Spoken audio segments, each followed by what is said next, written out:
Susunan beberapa surat, kemudian surat susunan beberapa ayat, dan ayat susunan dari beberapa kata atau kalimat di dalam Al-Quran Al-Karim. Nah, disebut dengan juz amma dikarenakan diawali dengan amma yatasa'al. Amma yatasa'al. Dan juz amma ini surah-surahnya itu pendek, Pak. Pendek-pendek. Kenapa? Karena kebanyakannya surah Makkiyah. Apa itu surah Makkiyah? Yaitu surah yang diturunkan kepada Rasulullah sebelum Rasulullah hijrah ke Madinah. Jadi bukan patokannya Mekah atau Madinah, tapi apa? Patokannya adalah sebelum atau sesudah. Kalau Rasulullah diturunkan Al-Quran sebelum hijrah ke Madinah di tahun 14 Nubuwah, maka itu disebut apa, Pak? Makkiyah. Kalau diturunkan setelah hijrah, itu disebut dengan Madaniyah. Meskipun nanti turunnya di Mekah. Contoh di surah Al-Maidah ayat 3, Allah berfirman, Al-yawma akmaltu lakum dinakum. Pada hari ini aku sempurnakan agama kalian.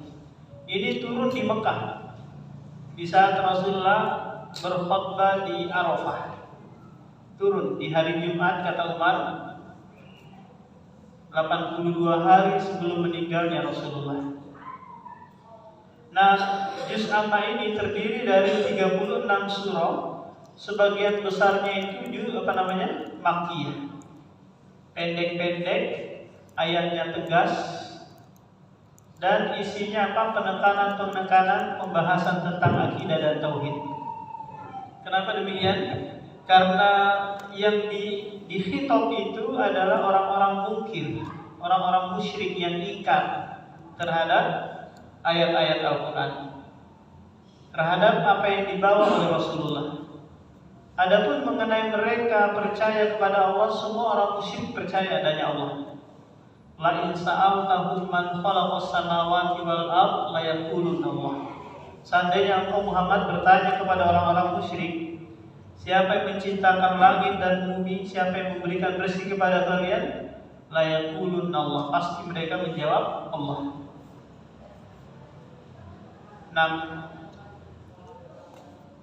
Nah, surah An-Naba ini adalah permulaan dari juz amma. Dia Makkiyah, terdiri dari 40 ayat. Terdiri dari 40 ayat. Allah Subhanahu wa taala berfirman, Bismillahirrahmanirrahim, amma yatasaalun. Yatasaaluna amma. Tentang apakah yang mereka saling bertanyakan. Saling bertanya-tanya di antara sebagian orang musyrik. Istilahnya apa? Ada gosip, ada hal yang viral yang mereka bicarakan. Apa itu? Anin naba'il azim. Tentang naba'il azim. Para ulama tafsir berselisih pendapat tentang naba'ul azim ini.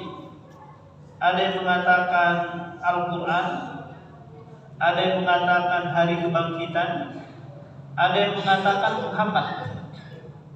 Akan tetapi ketiga-tiganya ini diingkari oleh orang musyrik.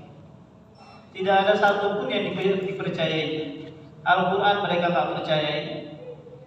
Nabi Muhammad mereka tuduh sebagai apa? Sahir, kahin, majnun, tukang sihir, dukun, dan orang gila. Dia nggak percaya.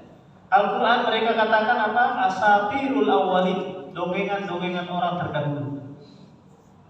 Hari kebangkitan mereka nggak percaya. Nanti disebutkan di surah An-Naziyat, bagaimana mungkin kita sudah jadi tulang belulang dibangkitkan lagi oleh Allah Subhanahu wa taala. Jadi mereka saling bertanya-tanya ini tujuannya bukan mencari kebenaran, tapi untuk diingkari. Karena orang yang bertanya tentang sesuatu itu Pak ada 3 tujuannya. Mencari kebenaran, mengingkari, atau untuk mengajarkan yang lain. Contoh Bapak tahu sudah tentang sholat, bahwa niatnya nggak boleh pakai usolli. Terus Bapak bertanya kepada Ustaz, gimana hukumnya usolli di dalam sholat? Padahal Anda sudah tahu. Untuk mengajarkan kepada yang lain yang belum tahu tentang apa hukum usolli. Ini apa tujuannya? Untuk tadris, mengajarkan kepada yang lain. Nah, orang musyrik ini saling bertanya satu sama lain, semuanya tujuannya adalah untuk mengingkari. Alladzi hum fihi mukhtalifun, yang mereka saling perselisihkan. Jadi Imam Asy-Syaukani menguatkan bahwa Nabaul Azim di sini adalah Al-Qur'an. Sebagaimana Allah berfirman di ayat yang lain, Qul huwa nabaun azim. Dia adalah Al-Qur'an, adalah Nabaul Azim. Ada juga yang menguatkan bahwa An-Naba di sini adalah hari kebangkitan. Kalla saya'lamun, benar-benar mereka akan mengetahui di dunia ataukah di akhirat kelak tentang benarnya Nabaul Azim tadi, tentang benarnya Al-Quran, tentang benarnya hari kebangkitan, tentang benarnya apa yang disampaikan oleh Nabi Muhammad. Ini pada hakikatnya adalah ancaman. Ancaman bagi mereka yang mengingkari bahwa kalian pasti akan tahu nanti. Akan tahu nanti akibatnya. Akibat dari apa yang kalian ingkari. Summa kalla saya'lamun, kemudian benar-benar mereka akan mengetahui. Ini merupakan taukid, penekanan dari ayat sebelumnya. Di dunia dan di akhirat kelak mereka akan mengetahui kebenaran. Kemudian setelah itu Allah Subhanahu wa taala menjelaskan kepada orang-orang musyrik tentang kemampuan rahmat bagi dari Allah Subhanahu wa taala. Alam naj'alil arda mihada, bukankah kami telah menjadikan bumi ini mihada, firasya. Firasya itu karpet ini, Pak. Jadi Allah menjadikan bumi ini seperti apa? Seperti karpet yang bisa ditempati. Coba lihat, Pak, kalau Bapak gelar karpet, dia akan Dia akan mengikuti yang dia akan duduk di atasnya, kan? Kalau sekiranya tanah tersebut gunduk-gundukan, dia juga akan ikutin. Nah, Allah Subhanahu wa taala menjadikan bumi ini seperti itu. Ada yang gunduk-gundukan, ada yang bukit, ada yang rata. Tujuannya apa? Agar menjadikan sebagai tempat yang nyaman, yang layak untuk kita beribadah kepada Allah Subhanahu wa taala. Allah berfirman di surah Al-Mursalat, Alam naj'alil arda kifata ahya'a wa amwata. Bukankah kami telah menjadikan bumi ini tempat yang cukup bagi orang yang hidup maupun orang yang mati. Meskipun nanti akan hidup manusia miliaran gitu, Pak, pasti bumi ini cukup-cukup aja ditempati. Ardullahi wasiyah, bumi Allah itu luas.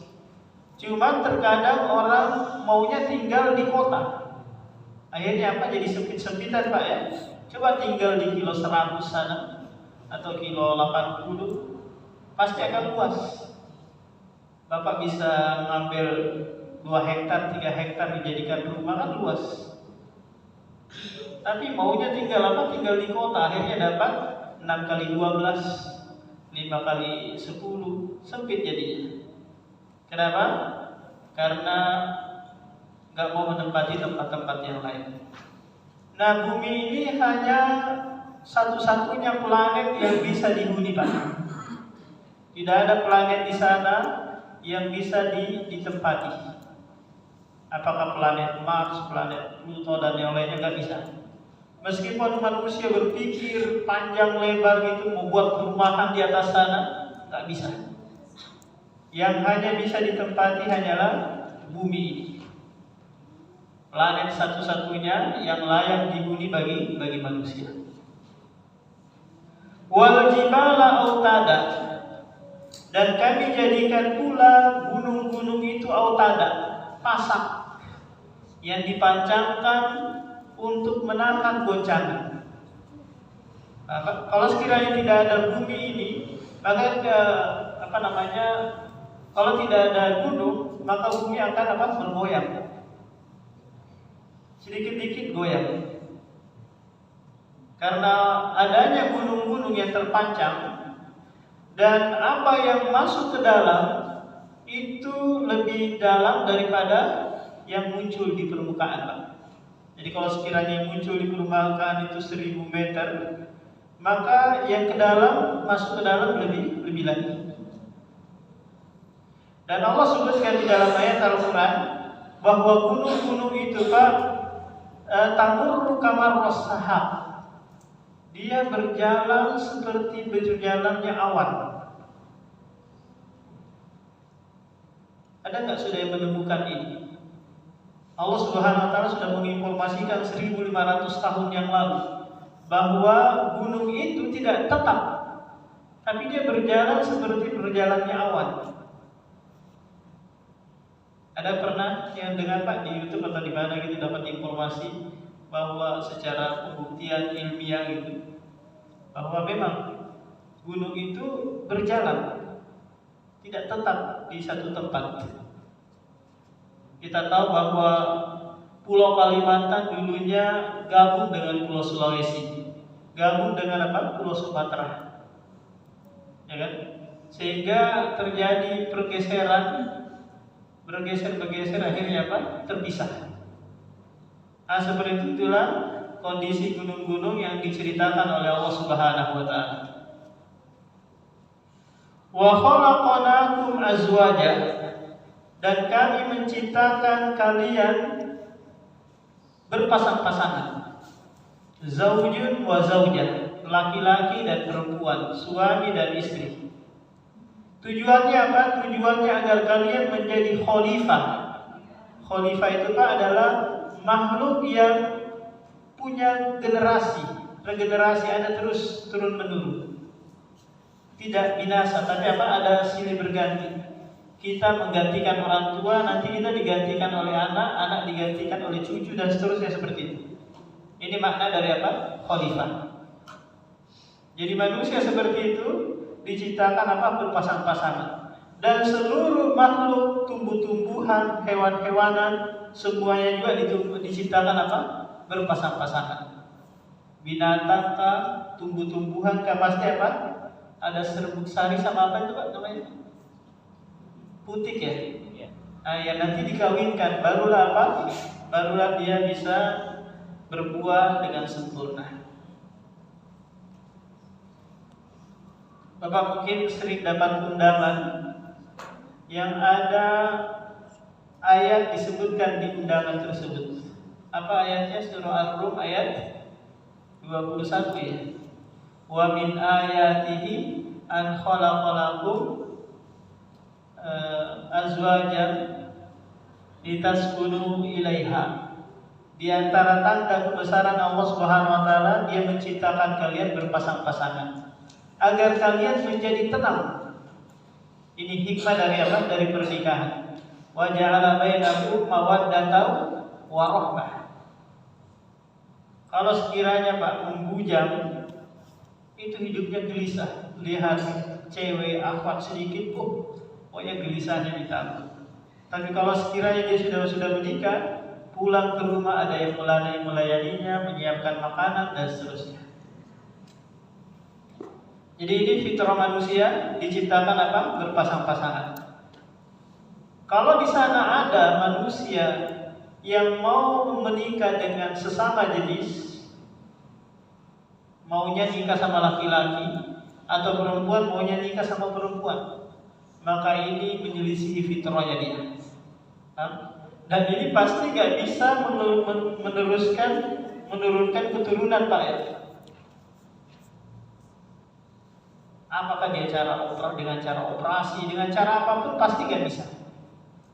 Kita tahu kemarin Dorce Gamalama itu ya, bertahun-tahun dia berusaha merubah kelaminnya, tapi nggak bisa juga punya anak. Karena memang dia tidak punya rahim untuk menampung anak tersebut. Nah, orang-orang yang seperti ini kepengennya nikah sama laki-laki saja atau sama perempuan saja sesama jenis mereka, maka sangat berat siksaannya di dunia maupun di akhirat kelak. Kalau di dunia dia disiksa, dinaikkan dulu ke bukit, ke gunung yang paling tinggi, kemudian setelah itu dijatuhkan plus ada batu di punggungnya. Seperti layaknya kaum Lut, yang bumi mereka diangkat kemudian dibalikkan. Seperti itulah siksaannya LGBT. Wa ja'alna naumakum subata. Ini juga diantara kemampuan dan kebesaran Allah, yaitu menjadikan bagi kita tidur itu subata. Subata itu diantara ulama tafsir menafsirkan maknanya adalah maita. Allah menjadikan kita di malam hari itu seperti orang yang mati, tak kala kita tidur, Pak. Karena ini istilahnya mautus sugro, kematian kecil. Nah, dengan kita istirahat tidur di malam hari, ini yang akan membuat kita lega lagi, kembali fit lagi tak kalah bangun dari tidur. Yang coba lihat Pak, kalau HP dipakai terus pasti akan drop kan? Tidak diistirahatkan, tidak dicas lagi. Nah, kita casnya itu ketika tidur di malam hari. Kalau ada orang siang dia kerja, malam dia lembur lagi, maka orang ini sebentar dan mudah sekali terkena penyakit. Karena dia tidak jadikan waktu malamnya sebagai istirahat. Ya, dia kena macam-macam lah penyakit yang akan menimpanya kalau badannya sudah drop, imunnya sudah turun. Nah, ini hikmah Allah Subhanahu wa taala menjadikan malam itu sebagai tidur kita sebagai alat untuk istirahat. Wa ja'alna al-laila libasa, dan kami jadikan malam itu libas, pakaian yang menutupi siang. Kalau kita memakai pakaian itu menutup menutup badan kita. Nah, ketika malam datang, maka malam itu seperti pakaian yang menutup siang. Silih berganti. Datang malam, siang berlalu. Datang siang, malam berlalu. Dan seterusnya seperti itu. Wa ja'alna an-nahara ma'asya, dan kami jadikan siang itu ma'asya, tempat kalian mencari kehidupan. Tempat kalian bekerja, berusaha mencari rezeki Allah Subhanahu wa taala. Kita lihat burung-burung itu keluar di pagi hari dalam keadaan perut kosong, pulang dalam keadaan perut kenyang. Dan burung itu nyari rezekinya di siang hari. Ada nggak burung nyari rezeki di malam hari, Pak? Kelelawar ya? Burung hantu ya, cari cari mangsa di malam hari. Nah, manusia juga seperti itu. Ada yang mencari maisha, kehidupan di siang hari, ada juga di malam hari. Wa banaina fawqakum sab'an shidada. Wa banaina, dan kami membangun di atas kalian sab'an. Sab'an di sini maknanya adalah 7 lapis langit. Ini di antara kemampuan Allah Subhanahu wa taala meninggikan langit tanpa tiang.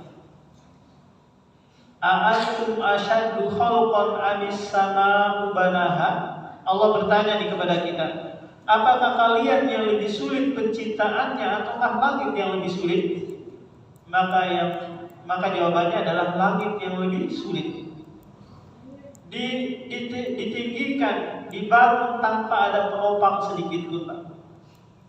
Dan langit itu dia syai'un maksus, sesuatu yang bisa diraba. Seperti atap ini, Pak, kalau kita sentuh terasa. Demikian juga langit. Karena langit itu memiliki pintu-pintu. Langit pertama ada pintunya, langit kedua dan seterusnya sampai langit ketujuh. Dan di antara bumi dan langit pertama itu 500 tahun perjalanan. Secanggih apapun pesawat yang kita miliki itu tidak bisa menembus langit pertama. Kecuali Nabi Muhammad SAW tatkala Isra dan Mi'raj. Itu pun harus minta izin kepada malaikat penjaga langit. Untuk apa? Bisa lewat ke langit pertama. Dan seterusnya langit pertama ke langit kedua juga seperti itu, 500 tahun perjalanan. Kalau yang kita lihat ya adalah di luar angkasa saja. Apa maknanya di luar angkasa itu, Pak? Di luar bumi kan?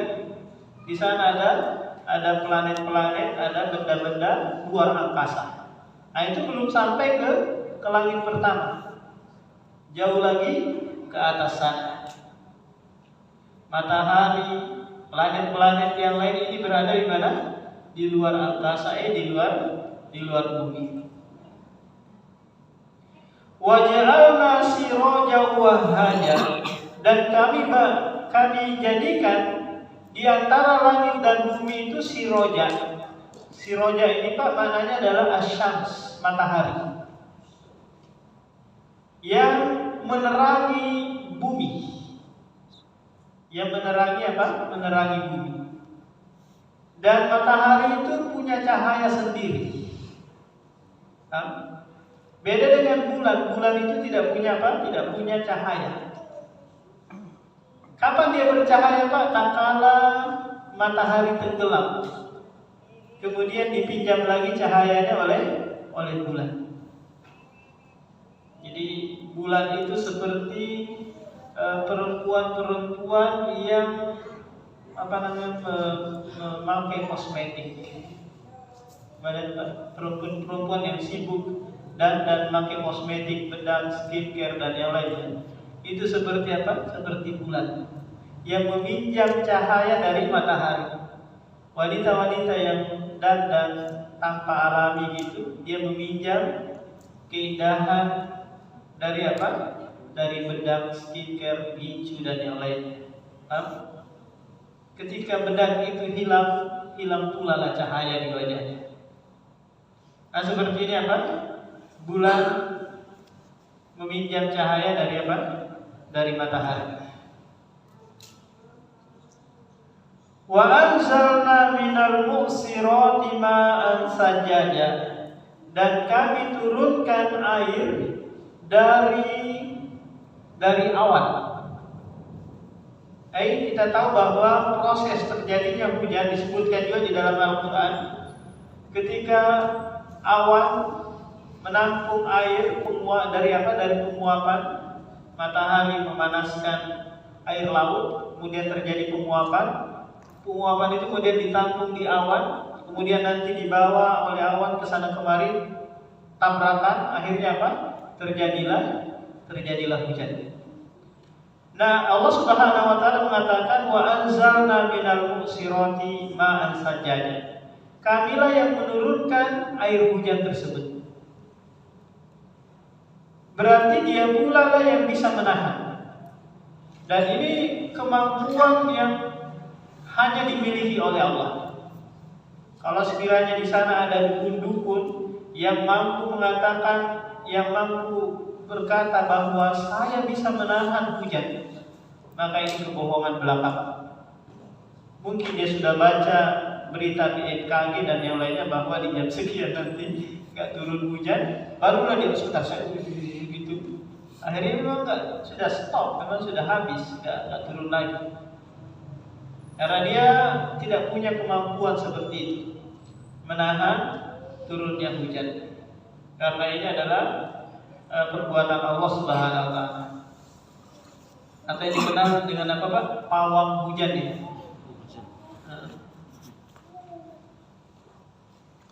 Linukhrija bihi habban wa nabata. Tujuan kami menurunkan hujan kata Allah, linukhrija bihi habba, agar kami mengeluarkan biji-bijian dan tumbuh-tumbuhan. Coba lihat Pak, ketika hujan turun mengenai bumi, maka bumi itu nanti apa? Akan menumbuhkan rumput, tanaman-tanaman tanpa Bapak apa? Menebar benih, menanam apa? Menanam bibit, nggak perlu. Nanti Allah sendiri yang menumbuhkannya. Karena ini tujuannya apa? Tujuan diturunkannya hujan. Wa jannatin alfafa. Demikian juga kami jadikan kebun-kebun ya, yang multafiyah, yang enak dipandang oleh manusia. Nah, ini ada beberapa ayat yang Allah Subhanahu wa taala sebutkan untuk menunjukkan kepada orang musyrik tentang kemampuan Allah Subhanahu wa taala. Dan ini disaksikan oleh orang-orang musyrik tersebut. Kemudian setelah itu Allah Subhanahu wa taala menegaskan sebagai bentuk pembenaran terhadap apa yang mereka ingkari. Apa yang mereka ingkari Pak sebelumnya? Hari kebangkitan, Al-Quran, kemudian Nabi Muhammad SAW. Inna yaumal fasli kana miqata. Sesungguhnya hari al-fasl, fasl itu adalah pemisah. Hari diputuskan segala urusan. Kana miqata, telah tetap waktunya. Kapan itu? Nanti setelah terjadi yauma yunfakhu fis-suri fatatuna afwaja. Ketika nanti Pak terjadi hari kiamat yang ditandai dengan apa? Ditiupnya sangkakala yang pertama oleh malaikat Israfil. Allah sebutkan hal itu di surah Al-Haqq. Fa idza nufikha fis-suri nafkhatu wahidah. Wa humilatil ardu wal jibalu fadukkata, dan kata wahidah, fa yauma idzi waqa'atil waqi'ah.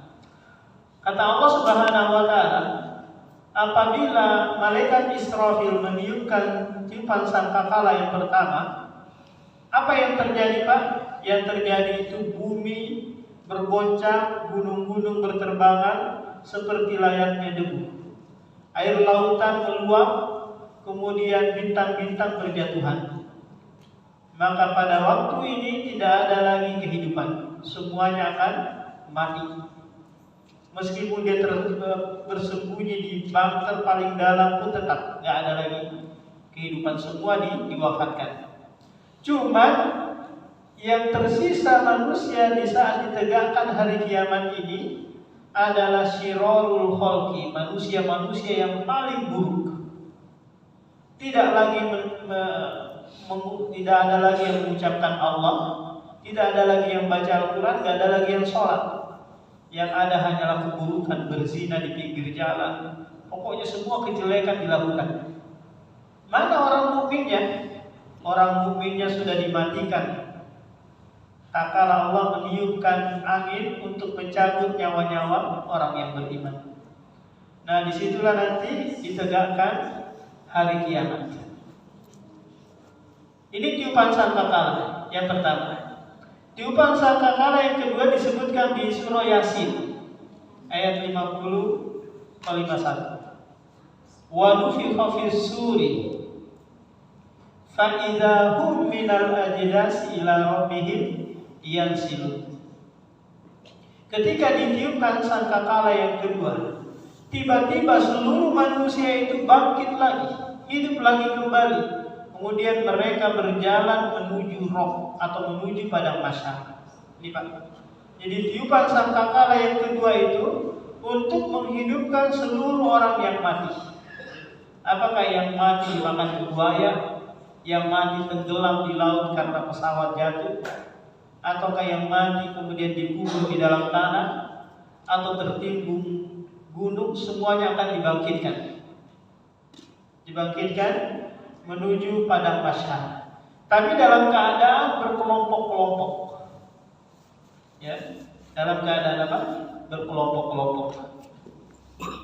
Sebagaimana Allah sebutkan di surah An-Naba ini, fata'tuna afwaja, kalian mendatangi padang mahsyar dalam keadaan jama'atan. Wa futihatis sama'u fakanat abwaba. Kemudian pada waktu itu, ketika manusia digiring menuju padang mahsyar, di sanalah langit-langit dibuka agar malaikat turun kepada mahsyar untuk bersaf-saf. Wa jaa'a rabbuka wal malaku saffan saffa. Dan Rabbmu turun di padang mahsyar, kemudian malaikat datang juga bersaf-saf. Wa suyiratil jibalu fakanat saraba. Jadi gunung-gunung juga diterbangkan pada waktu itu, pada terjadinya apa? Terjadinya hari kiamat. Kemudian Allah tekankan lagi, inna jahannama kanat mirsada. Sesungguhnya neraka jahanam itu adalah tempat yang nyata, tempat kembalinya orang-orang yang melampaui batas. Litogina ma'aba, bagi orang-orang yang melampaui batas. Jadi neraka jahanam sudah disiapkan mulai sekarang. Demikian juga surga sudah disiapkan mulai dari sekarang. Allah Ta'ala memasukkan orang ke dalam neraka, Pak. Itu adalah adlun min Allah. Itu keadilan Allah. Karena memang dia berhak dengan sebab dosa-dosa yang dia lakukan di muka bumi. Bukan kezaliman dari Allah, tapi apa? Dengan sebab dosa mereka. Demikian juga sebaliknya, orang-orang yang dimasukkan ke dalam surga itu juga fadlun min Allah, keutamaan dari Allah, bukan kewajiban, apalagi tukar-menukar antara amalan-amalan yang kita lakukan. Jadi kata Rasulullah, yadkhulul jannata, kalian tidak akan masuk surga dengan sebab amalan kalian. Wala anta ya Rasulullah, demikian juga engkau ya Rasulullah. Iya, wala ana, tidak juga dengan saya. Akan tetapi bifadlillahi wa rahmatihi, dengan keutamaan dan rahmat Allah Subhanahu wa taala. Lantas ya udah, kalau gitu kita pasrah aja dengan takdir. Enggak. Fa'malu fakullun muyassar, beramal, setiap orang itu pasti akan dimudahkan. Allah berfirman dalam surah Al-Lail itu, fa'amma man a'ta wattaqa wa saddaqa bil husna fasanuyassiruhu lil yusra wa amma man bakhila wastaghna wa kadzdzaba bil husna fasanuyassiruhu lil yusra. Coba lihat. Orang yang rajin berbuat kebaikan juga akan dimudahkan berbuat kebaikan berikutnya, dan diharapkan sampai ujung hayatnya. Dan sebaliknya, orang yang rajin berbuat maksiat juga dimudahkan berbuat maksiat. Masya Allah, giliran korupsinya lancar banget. Giliran mengambil harta orang itu mudah banget ya. Tapi dalam hal kebaikan dia tidak diberikan kemudahan. Untuk hadir sholat saja setengah matinya minta ampun. Untuk sedekah saja berat tangannya mengeluarkan sedekah. Labisina fiha ahqaba. Para penghuni surga ada dua keadaan di sana. Ada yang kekal selama-lamanya, ada yang sementara disiksa sesuai dengan dosa yang mereka lakukan di dunia. Adapun yang kekal selama-lamanya adalah orang-orang non-muslim dan orang munafik. Nah, orang mukmin akan keluar dari neraka jahanam meskipun keimanan mereka seberat biji jagung. Yukhrijullah, Allah akan mengeluarkan mereka dari neraka, tapi dalam keadaan berbentuk arang sudah Pak, kemudian dicemplungin ke air kehidupan, lantas hidup lagi seperti layaknya manusia. Ada yang bertanya tadi Pak sebelum kita tutup? Silakan.